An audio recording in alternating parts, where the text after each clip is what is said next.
Então, depois de décadas de pensamento, de divulgação de estudos, de conceitos dos mesmos Lucians, e né, atravessou, depois de atravessar aí a Segunda Guerra Mundial, Le Corbusier chega na década de 1950 e a partir daí do final da guerra, no que é considerado o período pós-guerra de Le Corbusier, ele começa a ter a oportunidade de desenvolver aí projetos que são concretos, que não só são concretos como projeto, né, para um local específico e real, mas projetos que vêm aí então a se materializar, né, ou seja, a serem construídos.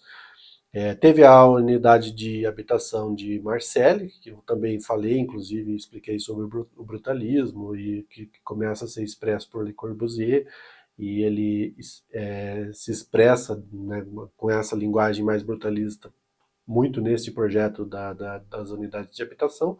E também Le Corbusier é chamado para desenvolver o projeto de uma cidade na Índia chamada Chandigarh. Então, a cidade de Chandigarh era, digamos, a menina dos olhos, ali a cidade dos sonhos do primeiro-ministro indiano, Jawaharlal Nehru, que a Índia era um país que tinha conseguido ali a sua independência da Inglaterra, não muito distante deste período. Então, ela estava tentando dar um salto civilizacional e empreender numa nova arquitetura, num novo urbanismo, para colocar ali, então, né, este marco na história do país. Já havia um plano, um master plan, né, um plano mestre para a cidade de Chandigarh, desenvolvida por um urbanista chamado Albert Meyer e por toda a sua equipe, né? E então ali alguns dos funcionários, né, e do pessoal de apoio do governo, digamos assim, que estavam mais antenados com o que acontecia na matéria de urbanismo no mundo, indicam para o primeiro-ministro a contratação de Le Corbusier para desenvolver esse plano. Então, também na descrição eu vou deixar o site para a cidade de Chandigarh, onde tem a história mais detalhada e completa do que eu possa, né, devido ao tempo, explicar aqui detalhadamente aqui no vídeo. Mas, de acordo com a cidade, o plano de Le Corbusier ele não se diferencia do Mayer. Ele tem ali uma semelhança muito grande. A única coisa que fica diferente é que o plano de Meyer ele usa mais a curva para fazer o desenho da cidade, mas o Le Corbusier ele deixa a cidade já digamos que numa divisão, né, olhando em planta da cidade, já mais com linhas retas e ruas que fazem ali um desenho de malha ortogonal. Como as ideias de Le Corbusier foram importantíssimas, né, desde lá do quarto Cian, na divulgação da Carta de Atena, né, a cidade radiante muito publicada e as ideias muito difundidas, os planos eles tinham ali um conceito um pouco mais similares, né, destes arquitetos que pensavam o urbanismo a esse momento. Então o Le Corbusier planeja a cidade, né, pega esse plano de master do Meyer e vai desenvolvendo ali ao seu modo. E a gente observa na própria cidade a ideia da cidade radiante, onde está dividido a cabeça, né, onde ele situa no que se fosse a cabeça esquematicamente em planta da cidade, as áreas dos edifícios governamentais, né, ou seja, então nesta simbologia de que na cabeça ficaria o pensamento da cidade, né, onde é tomada as decisões, onde é apontada a direção para que a cidade se desenvolva. Então, no corpo da cidade é onde situava-se o coração da cidade, que é propaga, né, ali os fluxos, né, na visão de enxergar a cidade como um corpo humano, né, o fluxo sanguíneo, e para onde converge também o sangue, trazendo o oxigênio ali sendo bombeado então nesse coração. Então, ou seja, né, na linguagem mais urbana, o comércio da cidade e os serviços da cidade ficariam ali nesse corpo, rodeados por áreas urbanas e por parques em todo esse corpo que ele denominou ali coração da cidade. Os membros da cidade, os membros superiores, seriam ali onde é enxergado os setores estratégicos da cidade, que seria o setor industrial e o setor universitário, cada um de cada lado. E a base da cidade, ela previa ali uma expansão, que é para onde a cidade poderia crescer, e fundamentada dela lá no pé por toda a infraestrutura ferroviária, que faria a ligação da indústria pela base da cidade, ligando com outras ramificações ferroviárias ao longo do país, né? Saindo por todo esse escoamento industrial e toda a chegada de pessoas, enfim.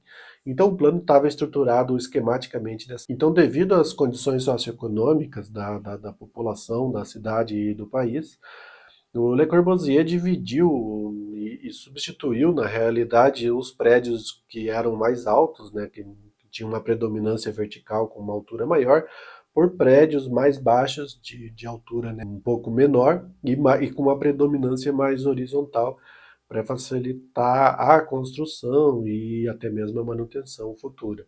E também as condições econômicas fizeram com que o projeto fosse desenvolvido em duas etapas, sendo que na primeira etapa foram desenvolvidos os setores de 1 a 30 e na segunda etapa mais 17 setores nesta área que ficavam ali, né, esquematicamente da cidade, olhando a parte inferior, dos membros inferiores, digamos assim, da cidade.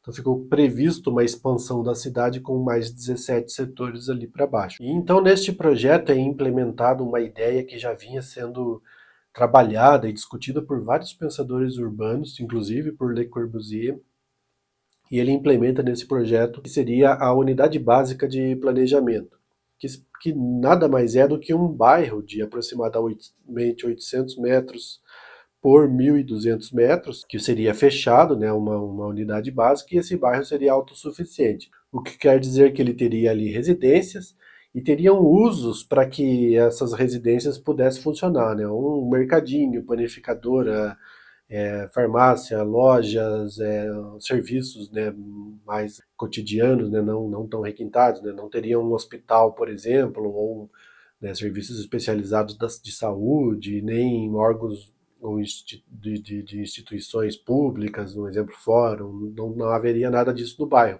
Mas para que a vida do bairro acontecesse, teria previsto então esses locais. Esse seria um módulo que seria um dos setores, né? Então, nessa primeira etapa, como eu falei para vocês, que foram desenvolvidos ali 30 setores, seriam aproximadamente 30 módulos, tirando os primeiros módulos lá, que eram os módulos governamentais mesmo, institucional, mas esses módulos mais ali do corpo, né, do heart, do coração da cidade, eles tinham esta linguagem com mais interligado no sistema viário, que a gente vai visualizar mais à frente.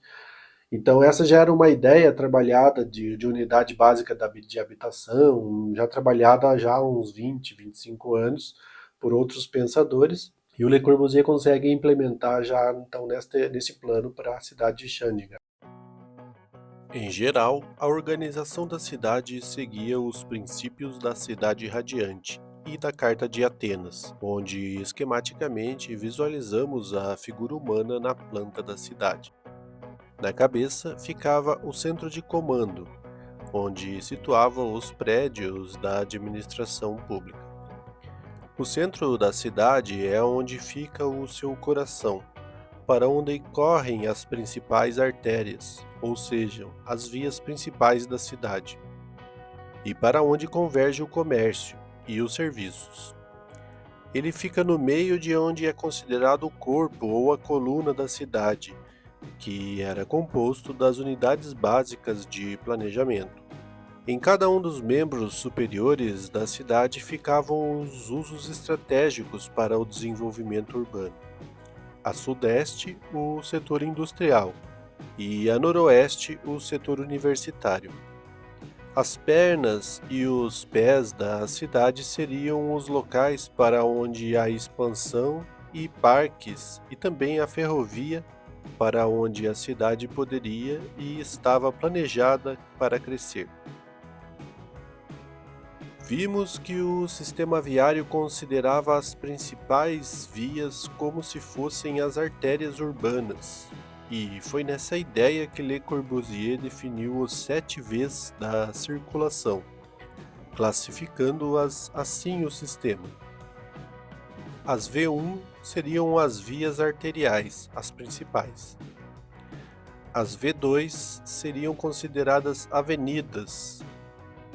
As V3 seriam vias delimitadoras de setor, que circundariam as unidades básicas de planejamento. V4 seriam as ruas de comércio. V5 seriam as ruas de bairro. V6 seriam as ruas de acesso às unidades básicas de planejamento.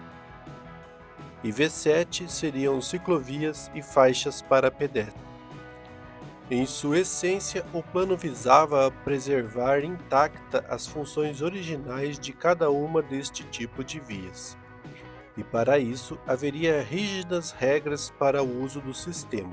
Por exemplo, os carros poderiam entrar nas unidades básicas de planejamento ou os setores em apenas 4 pontos, e eram no meio destes setores. Nos 4 cantos das unidades básicas de planejamento haveriam rotatórias, onde era proibido parar para dar fluência ao tráfego. Haveria um ponto de ônibus 200 metros após cada rotatória, próximo à entrada de pedestres e carros em cada setor. Deste modo, o tráfego intenso de veículos ocorreria apenas pela V3 que circundava cada setor, com a ideia de que nenhuma porta se abrisse em uma V3. Os ônibus poderiam circular nas V4, que eram as vias comerciais que conectavam os setores contíguos, mas não poderiam circular no interior dos setores.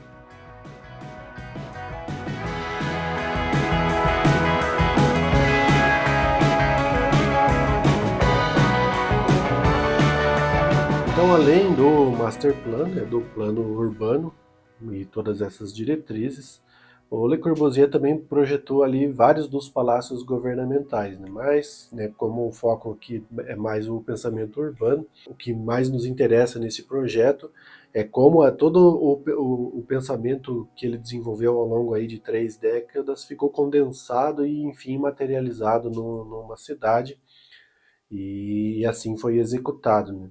E como isso também veio influenciar vários outros projetos pelo mundo que nós veremos mais adiante. Este é um corte do canal Café Cidade. Se este assunto te interessa, o link completo do vídeo está na descrição. E não esqueça de se inscrever no canal e deixar o like neste vídeo. Obrigado!